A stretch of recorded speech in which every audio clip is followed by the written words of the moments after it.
టీబీజేపీలో ముసలం కొత్త ప్రెసిడెంట్ పక్కకు ఇప్పుడు కొత్తగా అధ్యక్షుడిని మొన్ననే కదా ఆయన రామచంద్రరావును ఎన్నుకున్నారు. అంతకుముందు సాగిన ఊహాగానాలు ఈటెల రాజేందర్ అని లేకపోతే బండి సంజయ్ మళ్ళీ వస్తారని రకరకాల అయ్యాయి.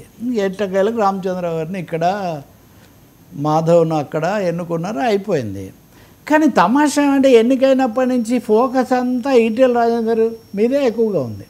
ఈటెల రాజేందర్ మొన్న దాదాపు పూర్తిగా ఆయన మాట్లాడారు, అది పూర్తిగా ఆయన బండి సంజయ్ మీద తిరుగుబాటు చేశారు, పార్టీని కూడా ప్రశ్నించారు. నేను ఇంతకాలం నుంచి ఇక్కడ ఉన్నాను, ప్రజలందరూ నాతో ఉన్నారు, ఎవడో వచ్చి ఏదో చేస్తే నేనెందుకు భయపడతాను, నా అధిష్టానానికి కూడా నేను ఫిర్యాదు చేస్తాను, ఇవన్నీ కూడా ఆయన మాట్లాడారు. ఆయన పేరు తీయలేదు కానీ అవన్నీ బండి సంజయ్ గురించి అని తెలుసు. ఎందుకంటే ఆ లోక్సభ నియోజకవర్గానికి ప్రాతినిధ్యం వహిస్తున్న బండి సంజయ్ హుజూరాబాద్ అక్కడ మటుకు ఈయనతో సంప్రదించకుండా అన్నీ చేసుకుంటూ పోవడం బొత్తిగా ఆయనకు మింగుడు పడలేదు అనేది ఒకటి.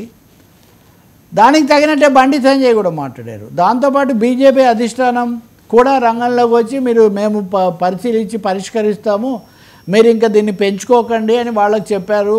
అధిష్టానం కూడా ఇద్దరు పంచాయతీ ఢిల్లీకి వెళ్ళిపోతుంది అని చెప్తున్నారు.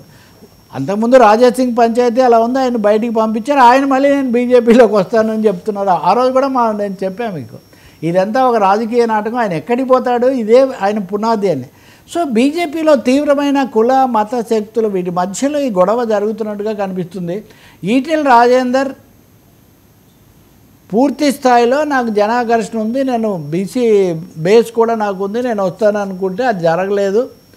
బండి సంజయ్కి ఆ స్థానం ఇవ్వకుండా ఇంకొకరికి ఇచ్చారు. సో వీళ్ళిద్దరూ కూడా రామచంద్రరావును ఆమోదించే పరిస్థితి లేదు. సో ఇప్పుడు వీళ్ళ మధ్య చర్చ.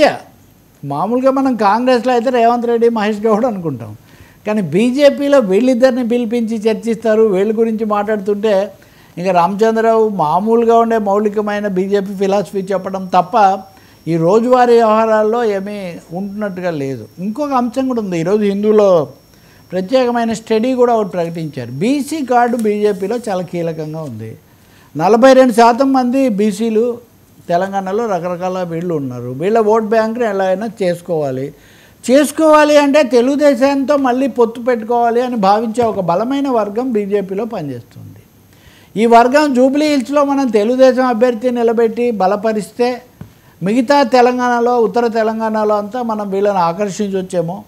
ఎందుకంటే గతంలో తెలుగుదేశానికి ఈ వర్గాల యొక్క మద్దతు ఎక్కువగా ఉండేది కాబట్టి ఇప్పుడు అది పెద్దగా బీఆర్ఎస్కు పోలేదు, ఇప్పటికీ అలా ఉంది. అందుకని వీళ్ళిద్దరి తగాదాతో పాటు తెలుగుదేశాన్ని మళ్ళీ తీసుకొని రావటం అనే ఒక ఫ్యాక్టర్ కూడా బీజేపీ రాజకీయాల్లో బలంగా వస్తూ ఉంది. సో వీటన్నిటి మధ్యలో ఆ పార్టీ కొత్త అధ్యక్షులు వచ్చిన తర్వాత ఆ దూసుకుపోవటం అనే సమస్య కంటే మళ్ళీ ఈ విధమైన అంతర్గత మథనం ఎక్కువగా ఉంది. రాజేందర్ విషయమే తీసుకుంటే కేసీఆర్ మీద తిరుగుబాటు చేసి వచ్చి మళ్ళీ ఎంపీ అయిన నాయకుడు ఇప్పుడేం తగ్గే అవకాశం ఉండదు. ఆయనకు ఒక బేసు, ఆయనకు ఒక వేరే ఫామ్ ఉంది. సంజయ్ కూడా అంతే, బండి సంజయ్ కూడా. అందుకనే ఇది ముదిరే అవకాశమే, ముసలం పెరిగే అవకాశమే ఎక్కువ కనిపిస్తుంది.